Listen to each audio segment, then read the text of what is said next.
বিসমিল্লাহির রহমানির রহিম। আমি সশ্রদ্ধ চিত্তে শপথ করিতেছি যে আমি আইন অনুযায়ী অন্তর্বর্তীকালীন সরকারের উপদেষ্টা পদের কর্তব্য বিশ্বস্ততার সহিত পালন করিব। বৈষম্য বিরোধী ছাত্র আন্দোলনের শুরু থেকেই সরব ছিলেন নির্মাতা মোস্তফা সরোয়ার ফারুকী। সরকার পতনের পরেও আওয়ামী লীগ নানাভাবে তাকে নিয়ে প্রোপাগান্ডা ছড়াচ্ছে উল্লেখ করে কিছুদিন আগে ফারুকী তার স্ট্যাটাসে লিখেছিলেন, আমাকে উপদেষ্টা করা এখন সময়ের দাবি। আওয়ামী প্রোপাগান্ডা লীগ যেভাবে আমার ব্যাপারে তাদের ক্ষোভ জানাচ্ছে তাতে বোঝা যাচ্ছে ফ্যাসিবাদের পতনে আমার বিশাল ভূমিকা আছে। সুতরাং ফ্যাসিবাদের পুচ্ছে আগুন কোটায় আমাকে উপদেষ্টা করার জন্য প্রধান উপদেষ্টার প্রতি আহ্বান জানাচ্ছি। সেই স্ট্যাটাসে আরও বেশ কিছু বিষয় উল্লেখ করেছিলেন আলোচিত এই নির্মাতা। তবে শেষ পর্যন্ত কাকতালীয়ভাবে তিনিই হয়ে গেলেন অন্তর্বর্তীকালীন সরকারের উপদেষ্টা। বাংলাদেশি সিনেমা জগতে মোস্তফা সরোয়ার ফারুকী যেন নতুন এক ফিলোসফার। একাধারে তিনি নাট্য নির্মাতা, চলচ্চিত্র পরিচালক, প্রযোজক, চিত্রনাট্যকার। নিজস্ব ঢঙে নাটক, চলচ্চিত্র নির্মাণের তাগিদে তৈরি করেছেন ছবিয়াল নামে একটি সংগঠন। ভিন্ন ধারার সিনেমার সঙ্গে দেশের মানুষকে অভ্যস্ত করে তুলেছেন। কেবল দেশেই নয়, নিজের চিহ্ন রেখেছেন আন্তর্জাতিক অঙ্গনেও। মোস্তফা সরোয়ার ফারুকীর জন্ম 1973 সালের 2 মে ঢাকার নাখালপাড়ায়। তার বাবার নাম আব্দুর রব, মা কুলসুম বেগম। 2010 সালে বিয়ে করেন দীর্ঘদিনের সহকর্মী ও জনপ্রিয় টিভি অভিনেত্রী নুসরাত ইমরোজ তিশাকে। ইলহাম নুসরাত ফারুকী নামে একটি কন্যা সন্তান রয়েছে তাদের। পেশাগত কাজের পাশাপাশি লেখালেখিও করেন ফারুকী। রাফ কাট নামে একটি বই রয়েছে তার, মাঝে মধ্যে লেখেন কবিতাও। ফারুকী মিডিয়ায় পথ চলা শুরু করেন 1999 সালে। ছোট পর্দায় অসাধারণ কিছু টেলিফিল্ম ও সিরিয়াল নির্মাণ করেন তিনি।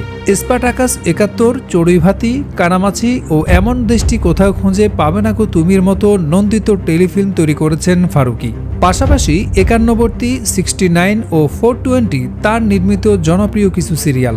আনিসুল হকের আয়েশা মঙ্গল অবলম্বনে ফারুকী নির্মিত আয়েশা নাটকটিও বেশ জনপ্রিয়তা পেয়েছিল। ব্যাচেলর চলচ্চিত্রের মধ্য দিয়ে সিনেমায় ফারুকীর সূচনা। গল্পের গাঁথুনি, নিজের প্রজ্ঞা ও মুন্সিয়ানার মিশেলে সামাজিক সম্পর্কগুলোর অসঙ্গতি নিপুণভাবে সেলুলয়েডের ফিতায় ফুটিয়ে তোলেন এই নির্মাতা। তার তৈরি সিনেমার সংলাপ থেকে শুরু করে গান সবই হয়ে ওঠে তরুণদের ক্রেজ।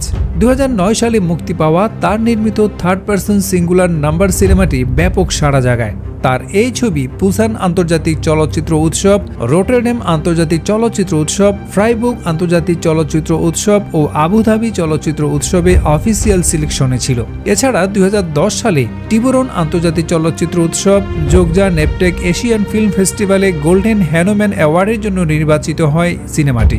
2014 সালে কেস উইক চলচ্চিত্র উৎসবে প্রদর্শনীর পাশাপাশি 83তম অস্কারে বিদেশি ভাষার চলচ্চিত্র বিভাগে বাংলাদেশের প্রতিনিধিত্ব করে ফারুকী নির্মিত এই সিনেমা। 2012 সালে টেলিভিশন, 2013 সালে পিঁপড়াবিদ্যা এবং 2017 সালে ডুব সিনেমা নির্মাণ করে নিজের জাত চেনান ফারুকী। 2014 সালে বুসান আন্তর্জাতিক চলচ্চিত্র উৎসবে সমাপনী ছবি হিসাবে ওয়ার্ল্ড প্রিমিয়ার হয় টেলিভিশন সিনেমার। বুসানে Asian cinema fund for script development and post প্রোডাকশনের পুরস্কার জিতে নেয় তার নির্মিত সিনেমা টেলিভিশন। এমনকি 86তম অস্কারেও বাংলাদেশের প্রতিনিধিত্ব করে। মেড ইন বাংলাদেশ ছবিতে ফারুকী দেখিয়েছেন দুর্দান্ত পলিটিক্যাল স্যাটায়ার। 2008 সালে ঢাকা আন্তর্জাতিক চলচ্চিত্র উৎসবে সেরা চলচ্চিত্রের পুরস্কার পায় এই সিনেমাটি। ফারুকীর প্রতিটি ছবি অসংখ্য চলচ্চিত্র উৎসবে বাংলাদেশের প্রতিনিধিত্ব করার পাশাপাশি বাহবা কুড়িয়েছে। তবে প্রশংসার পাশাপাশি সমালোচনাও তাকে নিয়ে কম হয়নি। বিশেষত ডুব নো বেড অব রোজেস সিনেমাটি সাহিত্যিক হুমায়ুন আহমেদের জীবনের একটি অংশের সঙ্গে মিল থাকায় বিতর্কের সৃষ্টি হয়। তবে এসব বিতর্ক নিয়েই ফিল্ম বাজার ইন্ডিয়ার দুবাই ফিল্ম মার্কেট অ্যাওয়ার্ড পায় সিনেমাটি। প্রয়াত বলিউড অভিনেতা ইরফান খান অভিনীত এই চলচ্চিত্র 91তম অস্কারে বাংলাদেশের প্রতিনিধিত্ব করে।